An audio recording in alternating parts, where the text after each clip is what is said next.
Kami mahasiswi dari FKIP Universitas Muhammadiyah Profesor Dr. Hamka, Prodi Pendidikan Guru Sekolah Dasar, ingin melakukan PLP atau pengenalan lapangan persekolahan yang pertama di SD Muhammadiyah ini.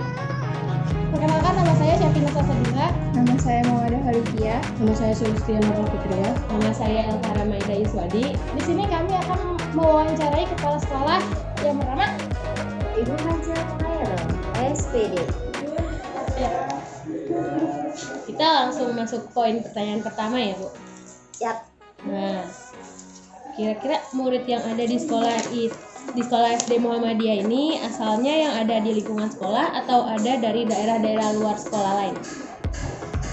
Sebagian besar dari lingkungan sekolah, ya, sekian persen juga ada dari luar wilayah lingkungan sekolah. Contohnya dari daerah selain dari Sawangan, ada dari Masinan, Pasir Putih, di Varian, Sari, Pinangka, ada. Oh, berarti memang mencakup dari luar, Iya. tapi masih kain Depok. Masih wilayah Depok. Depok. Nah, biasanya umur masuk murid di sekolah di SD Muhammadiyah ini ditentukan atau tidak? Ditentukan mengikuti peraturan pemerintah, tapi kita punya kebijakan lain karena kita swasta. Kalau dari pemerintah kan usia 7 tahun. Kalau kita swasta punya kebijakan tersendiri, yaitu dari 6 tahun. Berarti bisa 6 tahun udah bisa.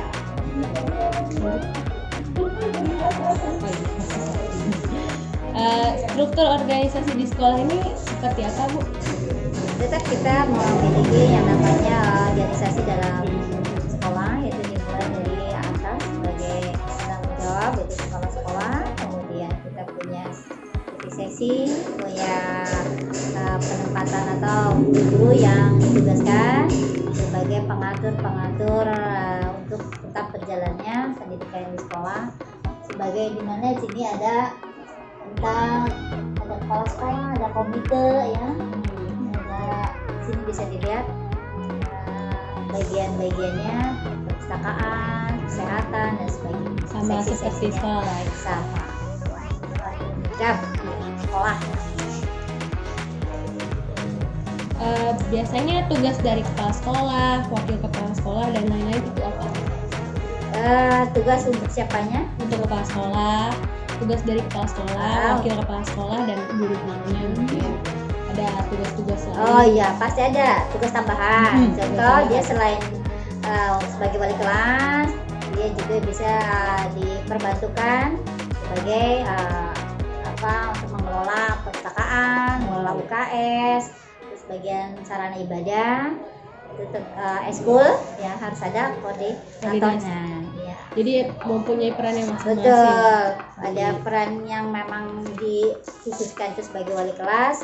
Selain itu ada tambahan ya sebagai untuk berjalannya kegiatan kurikulum di sekolah, yaitu tentang melengkapi prasarana yang ada di sini kan tuh harus ada yang atur, harus ada yang menjabat lah penanggung jawabnya, penanggung jawab perpustakaan, UKS, musola, eskul, itu harus ada.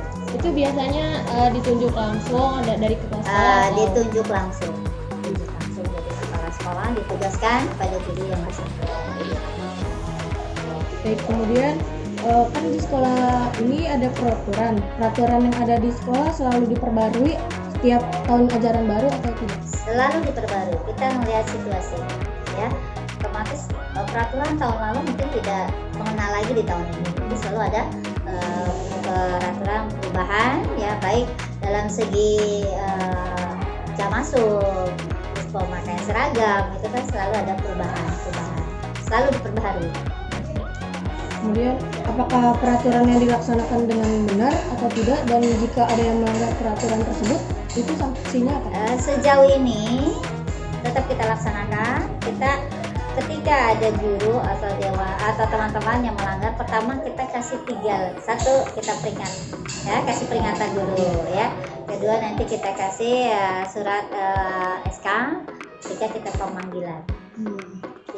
Udah titik akhir itu ya nanti dikasih surat SK bahwa dengan pelanggaran-pelanggaran yang dia lakukan, yaitu terakhir surat keputusan dari yayasan.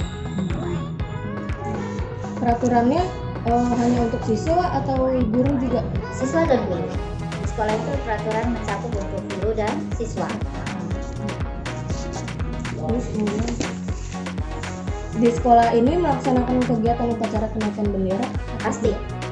Itu pasti setiap hari Senin pagi kita mulai jam 7 kurang lebih selesai jam 8. Setiap hari Senin Pelaksanaannya dilakukan di halaman sekolah. terus kemudian petugas upacaranya itu bergilir atau bagaimana? Bergilir. Yang kita perdayakan itu mulai dari kelas 5 dan 6. Karena kelas 4 kita jamnya sore, jadi tidak harusnya dari kelas 4, tapi karena dia berhubung sore, jadi untuk yang pelaksanaan pagi kelas 5 dan 6 secara bergiliran setiap minggu bergantian. Contoh minggu ini kelas 5A, 5B, 6A, 6B, kembali lagi ke 5A, 6B dan seterusnya seperti itu. Di sekolah Muhammadiyah ini diadakan rapat atau tidak? Kan kalau ada itu rapat mingguan atau Pasti setiap sekolah itu akan mengadakan rapat, itu ada mingguan, itu bentuknya briefing ya, ada bulanan, ada situasional. Ketika ada hal-hal memang yang perlu ada pembicaraan di forum rapat, kita adakan rapat. Tapi yang namanya mingguan pasti ada, biasanya Senin. Evaluasi, betul. Sekarang saya laksanakan itu hari Jumat. Jadi evaluasi dari pembelajaran hari Senin, Selasa, Rabu, Kamis itu apa? Apalagi sekarang BDR. Keluhan apa dari orang tua, keluhan apa dari guru, itu harus ada evaluasinya. Untuk kedepannya bagaimana banyak keluhan orang tua seperti dari A sampai Z tentang anaknya yang susah, tentang pulsa, tentang kuota, macam-macamnya. Wifi-nya bagaimana itu? Lebih banyak di zaman sekarang ini. Kemudian di sini ada kegiatan ekstrakurikuler nggak Bu? Alhamdulillah di SD Muhammadiyah ekstrakurikuler yang sudah dilaksanakan ada 10. Eskul ada 2 kategori, ada eskul wajib dan eskul pilihan. Eskul wajib itu semua peserta didik mengikutinya. 1 tapak suci, 2 hizbul watan, 3 takbir. Itu eskul wajib. Eskul pilihan dari mulai robotik, tari, kaligrafi, futsal, marawis, kemudian tadi udah ya tadi ya. Kalau nggak salah ada 10. Apa lagi itu? Voli, futsal. Apa itu? Udah pas kibra atau yang ada pas kibra. Ya.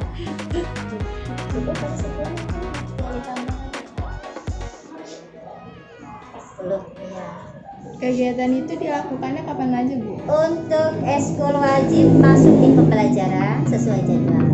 Ya, kalau KW di sini kita hari Jumat, tapak suci hari Kamis. Ya, tapi disesuaikan jadwal per kelas. Kalau eskul pilihan jatuhnya di hari Sabtu. Nah, dilihat jam-jamnya setiap dibagi-bagi. Dari jam sekian, dari jam 8 kita mulai sampai jam 9.30 apa, nanti lanjut biar nggak ada bentrok. Pokoknya full di hari Sabtu sampai sore. Sore itu poli sama futsal. Jadi biar siswanya produktif, bukan hanya di akademik. Betul. Tapi selama ini ya tidak dilaksanakan karena daring. Tapi sebelum daring ada. Tetapi memang itu untuk eskul pilihan siswa dibatasi maksimal dia 3 atau 2 yang harus diikutkan. Iya. Karena nanti keterbatasan gurunya juga, jadi mereka harus milih minimal 2 eskul yang diikutkan. Penting jangan bentrok jamnya gitu. Tapi sekarang saat daring kalau ekskul pilihan wajib tetap ada. Tahfiz yang berjalan. Karena dia kan tidak perlu kontak fisik istilahnya, dia hafalan Al-Quran bisa setor gitu ya. Yang jalan tahfiz masih berjalan. Kalau yang lainnya gitu. Apakah sekolah ini mengadakan kegiatan outing class? Pasti harusnya tahun ini outing class karena itu program 2 tahunan yang dilaksanakan di sekolah SD Muhammadiyah. Tapi sekarang terkendala pandemi, jadi sementara ini masih di pending, tidak dilaksanakan. Itu aja. Biasanya berkunjungnya kemana, Bu? Kita bagi-bagi kelas. 1, 2 kita yang sudah kita laksanakan itu biasanya kita ke museum, ya ke Taman Mini, ya. Kemudian sama kelas 3, 4 juga kita ke museum yang sudah kita laksanakan. Kemudian untuk kelas 5 dan 6 kita arahnya ke Bandung. Sesuai kelasnya. Sesuai Kalau kelas. udah kelas tinggi bisa lebih jauh. Iya, siap seperti itu. Kejauhan. Tapi memang ke museum-museum gajah dan sebagainya. Kita ambil sejarah-sejarah yang bisa kita ambil dari kegiatan integrasi ini. Ada kegiatan intrakurikuler di sekolah ini nggak, Bu? Kayak ke lab gitu? Sebenarnya lab kita ada lab komputer, tapi setahun ini memang terkendala komputernya. Ya tapi kalau untuk fasilitasnya ada, tetapi untuk kegiatannya memang off nih tahun ini nggak kita laksanakan. Kalau dibilang sarananya prasarananya ada gitu ya, karena memang apa, pelajaran TIK-nya dihilangkan kemarin kan. Iya, bukannya nggak ada manfaatnya, artinya kan orang tua maunya ada outputnya apa dari kegiatan ini, sedangkan di pembelajaran tidak ada.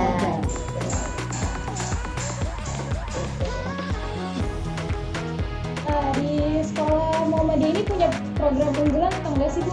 Kalau punya tuh dilaksanainnya apa dan bagaimana? Kita yang memang diharapkan oleh seluruh wali murid yaitu anak bisa membaca Al-Quran. Pasti tuntutan. Itu dia yang paling kita unggulkan. Anak paling mudah hafal juz 30. Kemana arahnya? Arahnya yaitu untuk dimana dengan dia membaca Al-Quran kan otomatis Al-Quran itu digunakan ketika sholat dan sebagainya. Jadi unggulannya itu insya Allah ya, yang kita unggulkan adalah anak memang pandai sehingga, tapi dia mampu bisa membaca Al-Quran. Paling yang memang diharapkan baik dari sekolah maupun wali murid yang bersekolah di SD Muhammadiyah. Jadi memiliki tujuan yang sama. Iya. Nah, adakah kegiatan positif yang dilakukan di sekolah ini dan dilakukannya kapan? Pasti kegiatan harus yang positif ya. Segi apa nih gitu, kegiatannya apa yang kira-kira memang apa di luar pembelajaran, apa namanya termasuk di pembelajaran. Di luar pelajaran, Bu? Di luar pembelajaran contohnya kita kegiatan ekstrakurikuler mengikuti lomba-lomba. Alhamdulillah semester kemarin itu kita sudah berhasil meraih 4 piala dari UNSAM.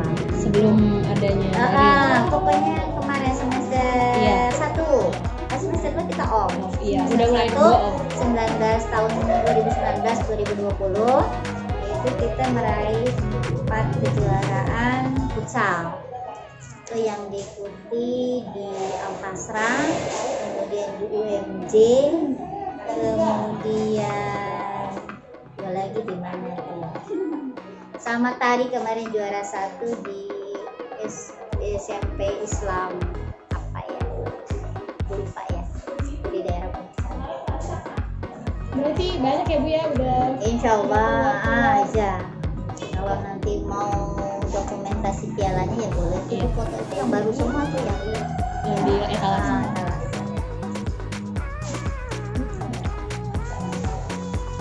Ada lagi yang ditanyakan? Udah, Bu. Ada tanya Udah. tambahan, Mas Kak? Bu, ada yang lanjut?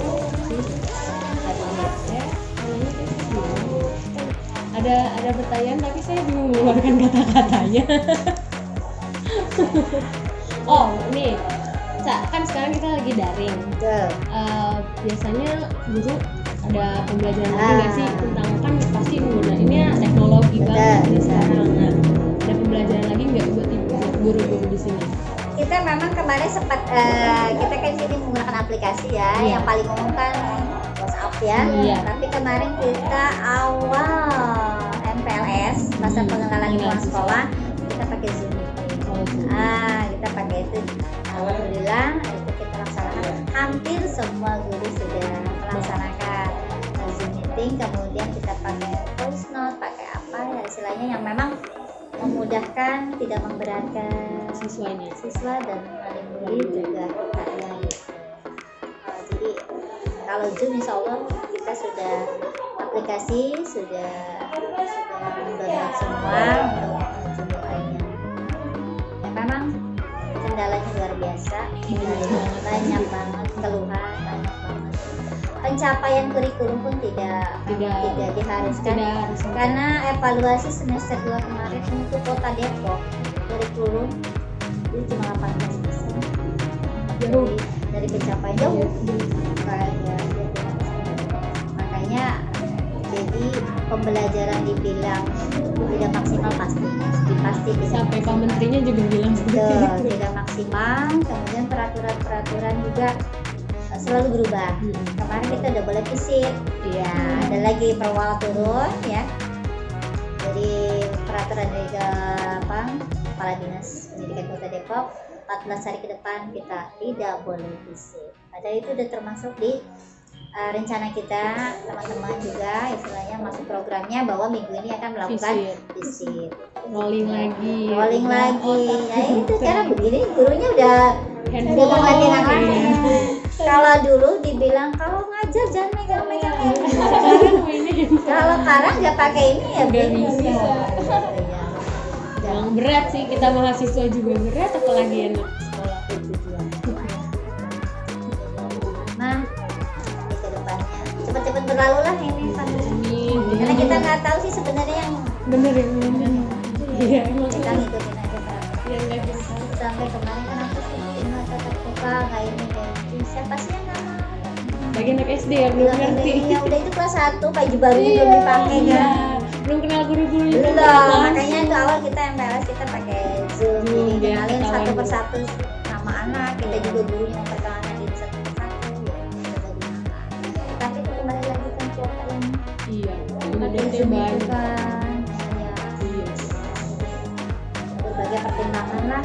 Padahal sih enak, cuman ya itu kan menghabiskan Kuota berapa giga gitu besar bisa pengeluaran sekali dia. Sangat besar. Nah, Bu, untuk anak kelas 1 ini kan pasti ada yang belum bisa baca, belum bisa nulis gitu kan. Nah, caranya gimana? Kemarin awal kita sudah pemetaan itu kita ingin mengetahui kemampuan masing-masing siswa. Jadi kita sempat mengundang secara rolling ya di berapa 15 orang datang, pulang jeda setengah jam datang lagi. Nah, itu kita untuk mengetahui kemampuan. Jadi nanti kalau dilihat kemampuan si A memang perlu bimbingan itu tergantung kesepakatan wali kelas dengan wali murid untuk les atau les. Kami sesuai dengan les ya, itu kan di les di luar tanggung jawab sekolah lah, itu tergantung kesepakatan wali kelasnya dengan wali murid. Memang kerepotan ya orang kelas 1. Iya. Makanya. Banyak kan lebih dominan belum bisa Nggak baca. bisa baca, nulis. betul ya, masih kondisi. Benar-benar itu orang tua juga banyak. Iya, orang tua sekarang kan kebanyakan memang pekerja. Iya. Itu yang susahnya Itu itu. dia. Susah. Nah, kadang-kadang mereka menyerahkan tugas tuh bisa jam 10 malam setelah bapak ibunya pulang kerja dan sebagainya. Iya, Bu, terima kasih. Sekian wawancara dari kami. Kurang lebihnya mohon maaf. Wassalamualaikum warahmatullahi wabarakatuh. Waalaikumsalam. Terima kasih, Bu. Ya, maaf kalau nanti gampang kalau Bu masih ada di nanti WA aja. Siap. Iya. Terima kasih Bu waktunya. Kadang-kadang mau nanya apa nih lupa, ternyata pas lagi nyoba oh iya. Ada aja yang lupa.